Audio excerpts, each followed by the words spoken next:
শীতের দিনে ডিম আর নতুন আলু দিয়ে তরকারি খেতে কিন্তু খুবই মজা লাগে। আমার মন চায় আমি প্রতিদিনই শীতের দিনে এই ডিম আর আলুর তরকারি খাই। আগে ডিমগুলো সিদ্ধ করে নিয়েছি। এখানে সরিষার তেলের মধ্যে ডিমগুলো ভালো করে লাল লাল করে একটু ভেজে নিব। ডিমগুলো আমি ভালোভাবে ভেজে নিলাম। এখানে আলুগুলো সিদ্ধ করে নিয়েছি। এই নতুন আলু ভালোভাবে ছিলাই যাচ্ছিল না, তাই আমি রেখে দিয়েছি। যাক, এইভাবেই আমি রান্না করে নিব। তারপর এখানে তেলের মধ্যে আমি আলুগুলোকে লাল লাল করে ভেজে নিব। ইস, কি সুন্দর লাল লাল হয়েছে! ইচ্ছে করছে এখনই একটা তুলে মুখে দিই। খুবই সুন্দর হয়েছে। তারপর এখানে দিয়ে দিলাম আমি পেঁয়াজ কুচি। পেঁয়াজ কুচিটা একটু ভালো করে লাল লাল করে ভেজে নিব।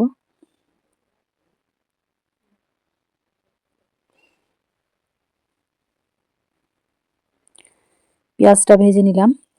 এখানে আমি আদা রসুন একটা পেঁয়াজ পেস্ট করে রেখেছি। এখানে লবণ হলুদ সব কিছু দিয়ে আরেকটু ভালোভাবে ভেজে নিব। পেঁয়াজটা আমার একটু লাল লাল হবে, তখন আমি এখানে যে আদা রসুন পেস্ট করে রেখেছি ওই মশলাটা দিয়ে আবার ভালোভাবে কষিয়ে নিব। এখানে দিয়ে দিলাম ধনে গুঁড়ো। তারপর এখানে আদা রসুনের সব পেস্টটা দিয়ে আরও ভালো করে মশলাটাকে কষিয়ে নিব। দিয়ে দিলাম সামান্য পরিমাণ জল। জল দিয়ে আর একটু সময় নিয়ে মশলাটাকে কষিয়ে নিব। এই শীতের দিনে নতুন আলু আর ডিমের তরকারি কার কার পছন্দ খেতে? আমাকে কিন্তু খুবই ভালো লাগে। আমার তো মন চায় আমি প্রতিদিনই খাই।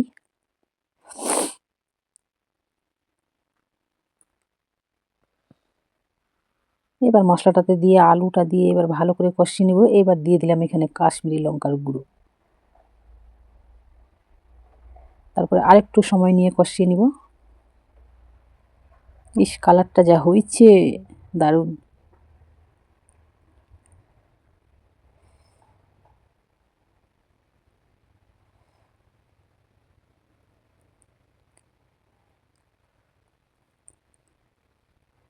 কষানো হয়ে গেছে আমার।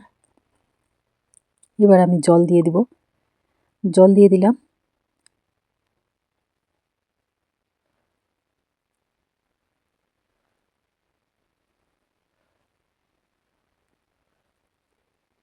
জল দিয়ে একটু ফুটিয়ে নিয়েছি। এবার আমি ডিম 4টা দিয়ে দিব। ডিমগুলো দিয়ে এবার ভালো করে ফুটিয়ে নিব। এখানে আমার রান্না কমপ্লিট। এবার দিয়ে দিব আমি উপর থেকে ধনেপাতা কুচি। ধনেপাতা কুচিটা দিয়ে একটু নেড়ে তারপরে আমি এখানে দিয়ে দিব ভাজা জিরার গুঁড়া। জিরার গুঁড়াটা আমি উপর দিয়ে ছুটিয়ে দিলাম।